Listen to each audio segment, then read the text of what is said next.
Jangan lupa like, komen, dan subscribe channel YouTube TVRI Bengkulu dan nyalakan lonceng notifikasinya.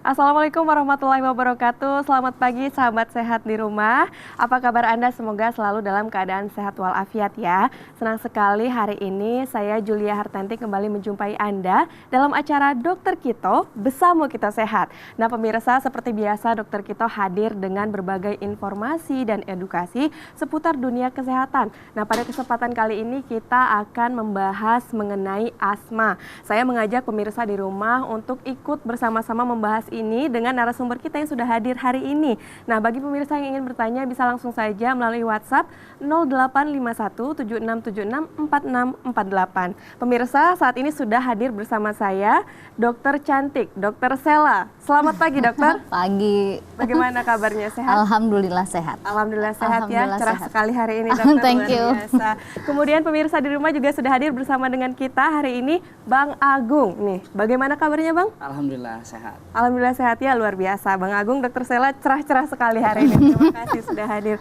Pemirsa di rumah langsung saja, seperti yang kita tahu hari-hari belakangan ini kemarau ya dok ya, Ya, Bang ya. Dan juga banyak kasus ISPA, khususnya di Provinsi Bengkulu juga diberitakan cukup banyak ISPA. Nah ini apakah ada kaitannya, ISPA ini kan kayak sesak napas gitu juga, mungkin apakah ada kaitannya mengenai sesak napas dan juga asma ini mungkin bisa dijelaskan. Nanti boleh siapa dulu yang mau menjelaskan? Dokter Saya Sela dulu. mungkin ya, oke. Ya. Dokter silakan, waktunya dipersilakan. Oke, sebelum kita masuk ke slide, hari ini kita akan membahas tentang asma ya. Asma itu adalah penyakit yang terjadi pada pernafasan seseorang yang disertai dengan gejala sesak nafas. Nanti kita lihat kelainannya ada di mana, sebabnya apa, dan pengobatannya bagaimana. Baik, Oke, mungkin kita langsung ke slide ya. Mohon izin berdiri. silakan. Oke, penyakit asma. Nah, asma kita mulai masuk apa sih sebenarnya itu asma? Di sini kelainan berupa peradangan yang kronik. Artinya apa? Terjadi sebuah peradangan di mana? Di saluran nafas. Jadi kita tahu dulu sebelumnya bahwa saluran nafas kita itu mulai dari hidung ya, kemudian tenggorokan, nah kemudian masuk ke bronkus. Bronkus mencabang, nanti ada gambarnya dia ke bronkiolus atau masuk baru ke paru-paru. Artinya terjadinya itu bukan di parunya, tapi di salurannya ya. Apa yang terjadi menyebabkan penyempitan. Artinya seseorang itu sampai merasa sesak karena saluran itu menyempit. Seperti itu. Kemudian sehingga menyebabkan gejala episodik. Artinya apa? Orang asma kan kambuh-kambuhan ya? Iya dok. Ya, dia nggak terus-terusan. Kena, kemudian sembuh. Kemudian kalau ada pencetusnya, kena lagi. Itu artinya episodik. Berulang berupa menging, ya. Khas biasanya kalau asmanya sudah cukup parah, suaranya kayak gitu. Bisa kedengeran. Tapi kalau misalnya dia masih baru-baru, kita memang butuh auskultasi. Artinya yang pakai stetoskop itu kita dengar di parunya ya. Kemudian sesak nafas, sudah pasti ya. Karena apa? Pada saat dia menghirup, nah dia mau keluar lagi nafas juga nggak bisa. Ya, jadi salurannya sempit, keluar masuknya ngembang kempisnya itu susah, sehingga udara yang masuk susah, udara yang keluar juga susah, kayak gitu. Kemudian dadanya terasa berat, sudah pasti kalau itu. Karena sesak tadi dan batuk terutama pada malam atau dini hari. Kenapa malam atau dini hari? Ini dipengaruhi oleh suhu. Kalau dingin biasanya asma ini lebih sering kambuhnya. Tapi tidak menutup kemungkinan ada orang yang alergi panas sehingga pada saat panas asmanya bisa kambuh seperti itu. Tapi rata-rata orang alergi itu biasanya terhadap suhu dingin yang ada pada malam atau dini hari, ya. Oke. Next slide. Nah, ini dia. Ini saluran yang saya bicarakan tadi ya. Ini mulai dari hidung ya, kemudian masuk ke trakea. Nah, ini adalah saluran-salurannya yang akan bisa mengalami asma tadi. Nah, kan namanya itu sebenarnya nama lengkapnya adalah asma bronchiale. Bronchiale itu adalah bronchus, bronchiolus, cabang-cabang lagi kayak gitu. Jadi terjadinya itu di daerah saluran-saluran ini ya. Trakea, bronchus, bronchiolus. Makanya dia disebut asma bronchiale kayak gitu. Nah, ini pada saat terjadi inflamasi, ini yang normal ya. Normalnya dia luas kayak gini. Dia bisa mengembang, mengempis dengan sempurna, dan saluran udara yang dibutuhkan itu cukup. Maksudnya tempatnya itu untuk udara melewati itu pas. Tapi apa yang terjadi pada orang asma? Itu terjadilah seperti ini, ya.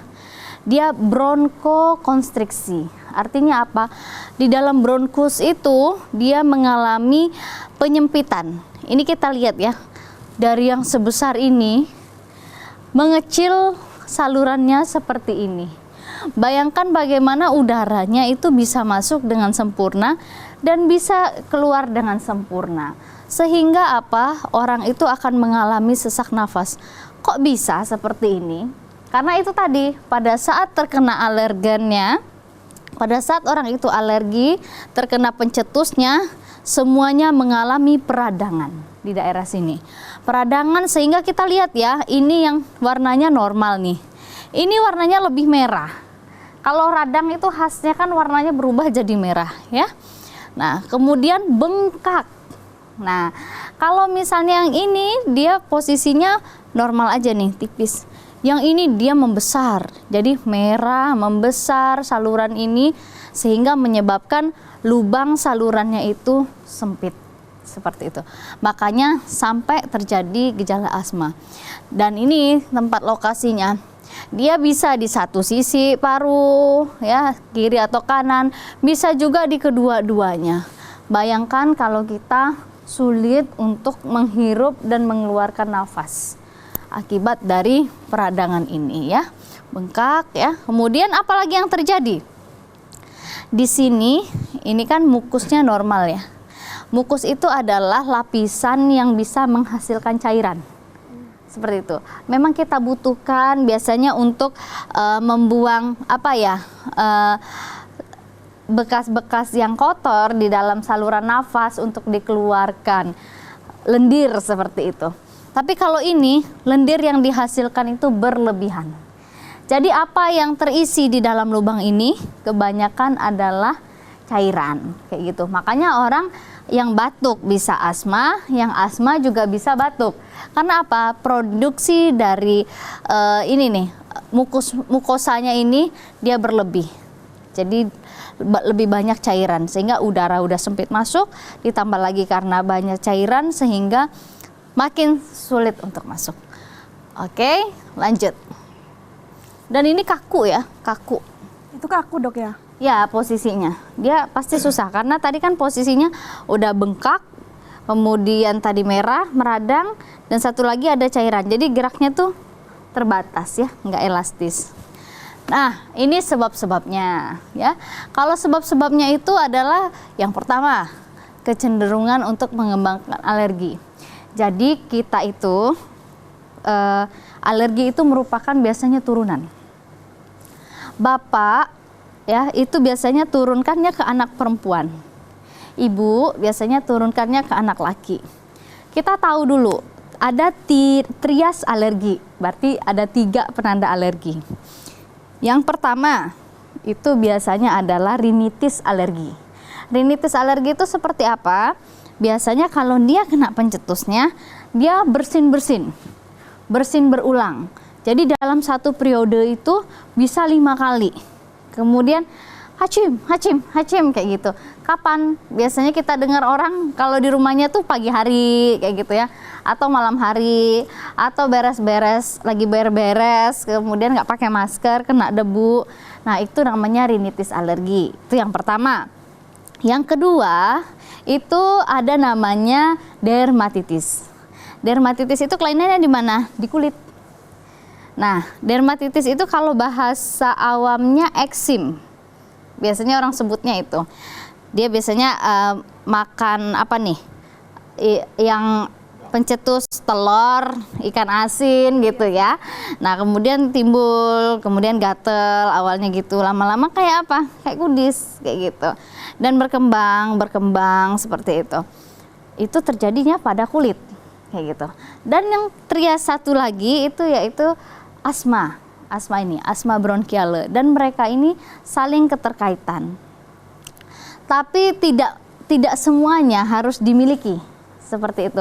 Seseorang itu bisa saja dia hanya menderita rinitis, ada yang hanya menderita dermatitis, ada yang menderita asma, atau ada yang ketiga-tiganya. Dan itu semua dibangkitkan oleh alergen, kita sebutnya. Alergen ini adalah bahan yang mampu mencetuskan alerginya kambuh.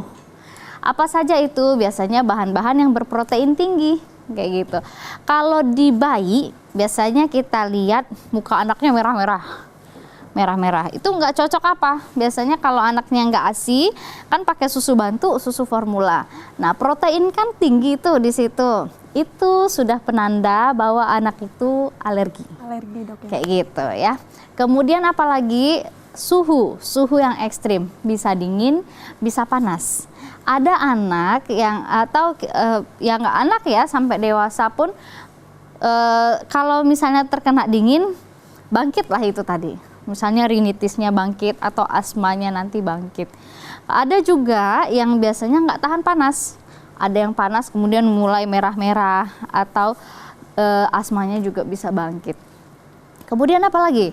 Coklat. Coklat itu juga bisa membantu membangkitkan alergi seseorang. Lalu apa lagi? Tungau debu. Jadi tidak semua debu itu bisa membuat orang bangkit alerginya. Tapi debu yang ada tungaunya. Nah, itu yang bisa membuat seseorang alerginya bangkit seperti itu. Makanya kalau lagi beberes udah tahu pencetusnya itu debu, silakan pakai masker ya untuk menghindarinya. Oke. Baik. Nah, Dok, Ya. akan kita lanjutkan namun usai jeda pariwara berikut, Dok, ya. Oke, sip. Pemirsa jangan kemana-mana, tetap bersama kami dalam Dokter Kito, bersama kita sehat.